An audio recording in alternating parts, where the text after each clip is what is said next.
Right, you're welcome to the concluding part of the topic music notation. Bar line can be a single bar line or double bar line, right? A single bar line is a vertical line, right? Used to divide musical notes into equal number of beats. The bar line is used to divide these notes into equal number of beats, which will be discussed later. Now, the double bar line shows the end of the music. It's usually written at the end of the staff, towards the far right of the staff, to show the end of the music. And you have a task before you. You may pause the video to attempt it. Now the answer will look like this, so that we have in every bar or in every measure we'll have 4 beats. So this is a bar or a measure and it has 4 beats, right?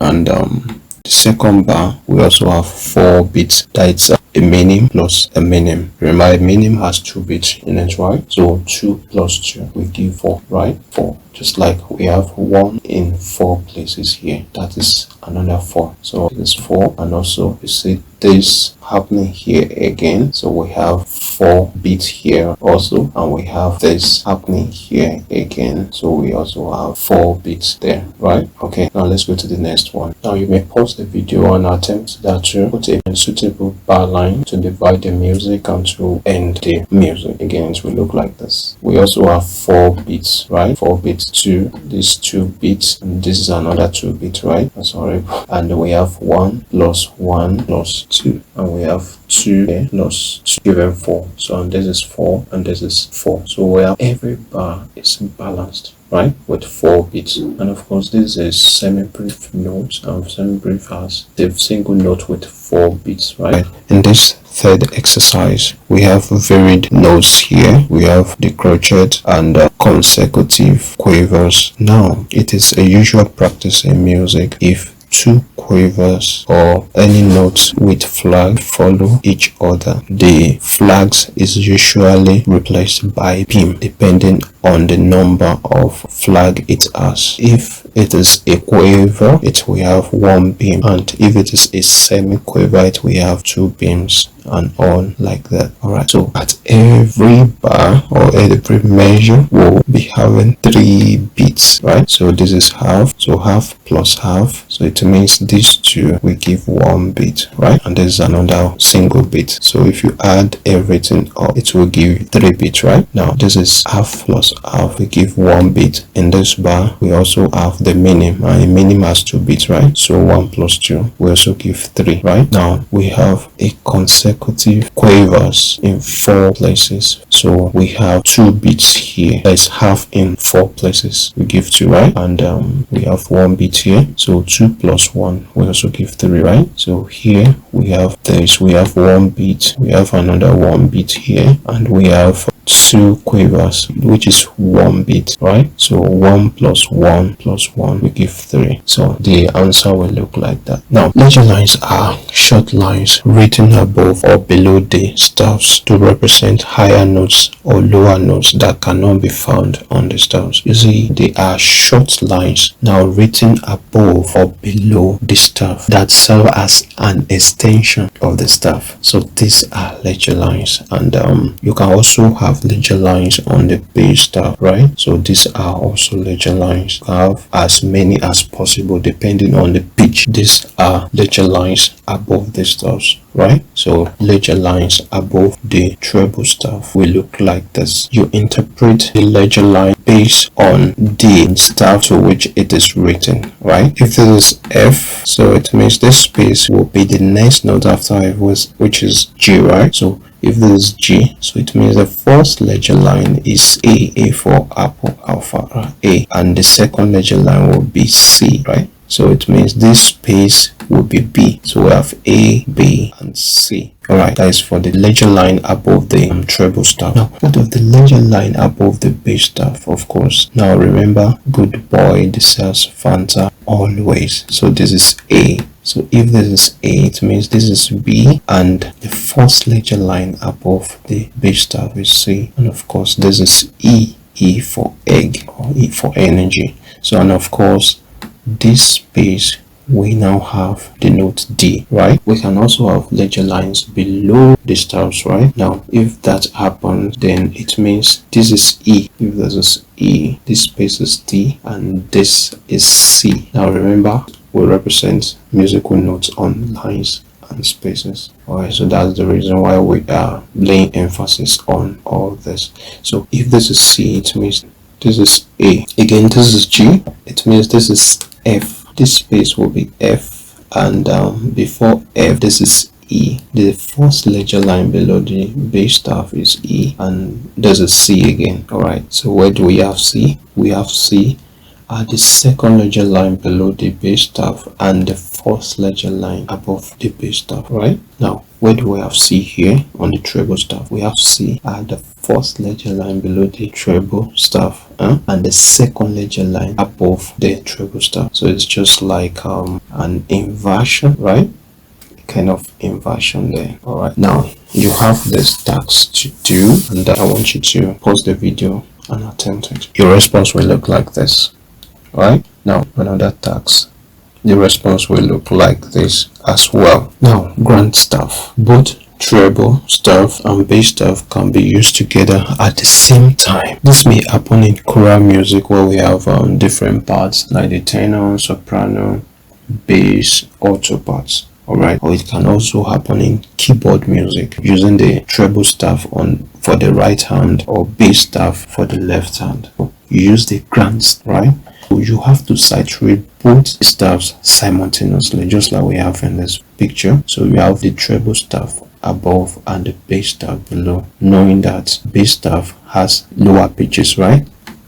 Lower pitches, and treble staff have higher pitches, right? So the treble staff is above and the bass staff is below, not the other way around. Now we now have this sign called the brace. So you see the brace is like an indication that both staffs are expected to be played simultaneously. So you see the notes on the treble staff like this, and you see the notes on the bass staff like this. Now there is a short line found at the middle. When you look at this note, it's C, and it's called the middle C. Right, remember this is A, this line, the last line is A, right? So if this is A, it means this is B, right? And this is C. So it's middle C is usually called the middle C because it's found at the middle of the treble staff and the bass staff. Now, two ledger lines above the bass staff has the same pitch as line 1 in the treble staff. Now let's look at it. So this is C, right? And this is E.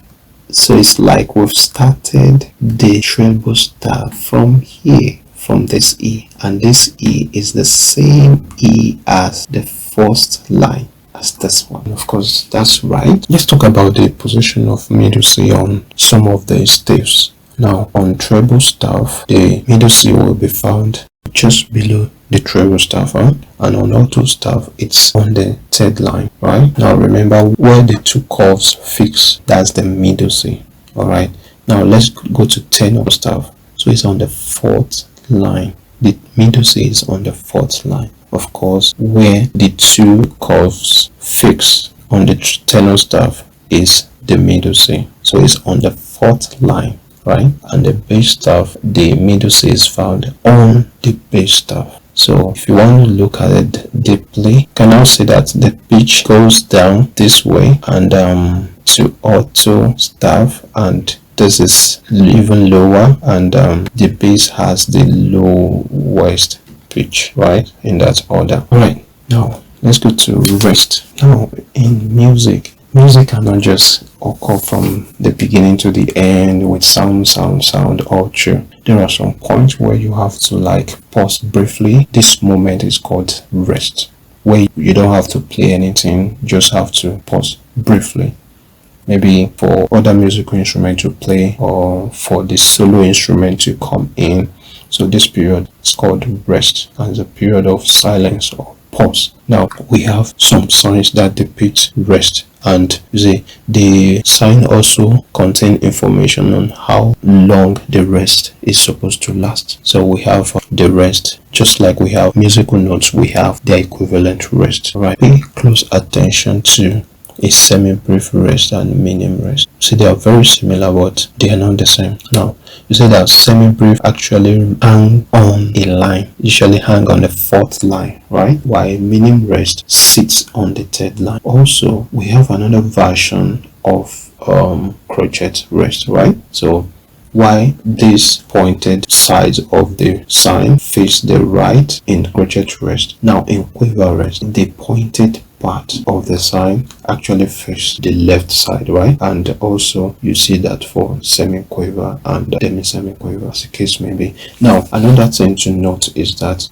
remember, quiver note has one flag. Now you see quiver rest now has one pointed part. You see that? Now the same thing, semi-quiver has two flags, right? Now it now has two pointed parts in its rest, and this demi-semi-quiver has three flags. Now the demi-semi-quiver rest now has three pointed parts, right? You have a task to do here, and I want you to pause the video. So the answer will look like this. Now we have another sign here which will be discussed in detail in our subsequent videos. This is the time signature or the meter. It simply means in every bar you're going to be having 4 crochet beats, right? So now depending on the rest or the note, everything has to be 4 in every bar or in every measure. Now this is the first measure, measure 1, measure 2, measure 3. So we have the first beat here, and we have 1 crochet beat rest there, and we have 1 crochet note here, and we have half plus half, so okay, which gives 1. So we have 4 crochet beats here, and here we have a crochet note, 1 beat, that's crochet rest, 1 beat crochet note, 1 beat for crochet breast, and 1 plus 1 plus 1 plus 1 will give 4, right?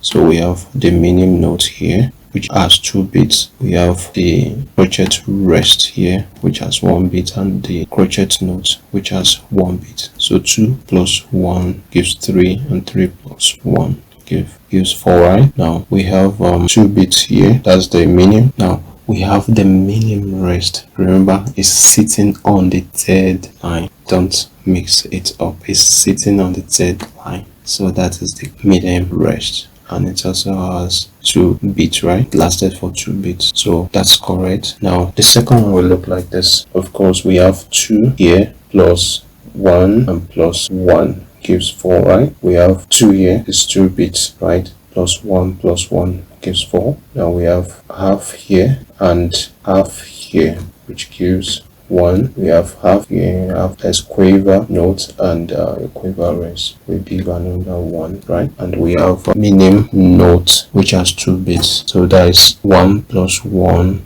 that's 2 plus 2, making 4. Of course, we have the semi-brief rest here which is hanging on the 4th line. Remember difference between the semi-brief rest and the minim rest, right? The semi-brief rest is hanging on the 4th line while the minim rest is sitting on the 3rd line. Alright, so let's do this one. Now again we have a change in the meter or the time signature. So in this case, it's telling us that in every measure or in every bar we'll be having 2 crochet beats. So what happens there in the first bar is complete. Alright, so it means it will look like this. Like really, it will look, the answer will look like that. So we have also a complete bar here, and this is 1 plus half, 1.5 plus another half, that's 2, right? It's complete here also. Now the most important thing here that we should look at is, now remember in the previous exercise, a full bar has 4 beats, and it's because the time signature has already told us that every bar is expected to have 4 crochet beats, right?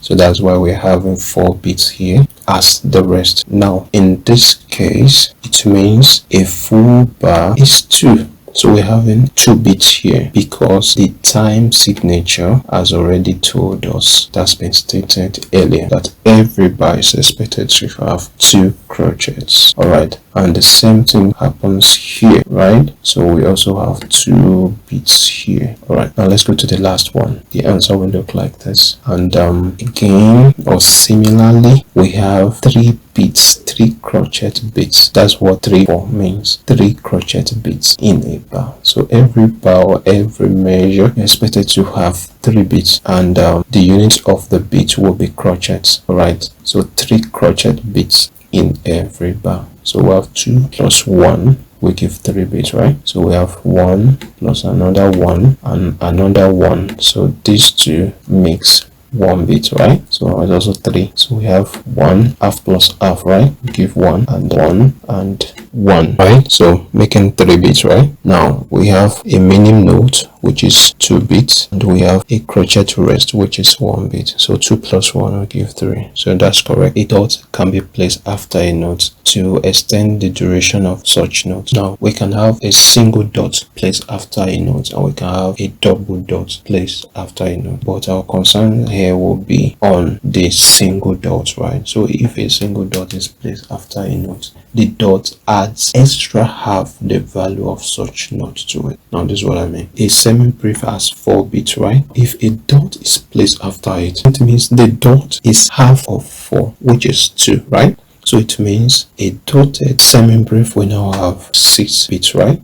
Now, in the case of minim, the value of the dot is now half the value of minim. So if minim has 2 bits again, remember 2 bits. Now it means the value of the dot placed after it is half of 2, which is 1. So a dotted minim we have 3 bits in it, right? And in the case of a crochet note, a dot after a crochet note is half, right? Remember, a crochet has 1 bit and half of 1 is half, right? So a dotted crochet will now have 1.5 bits, right? A dotted quiver will now have 3/4 bits, right? Okay, which is half plus quarter. All right, ladies and gentlemen, thanks for listening to me thus far. If you have any comments or any lesson you want us to treat, you can put it in the comment section. I will see you in the next one.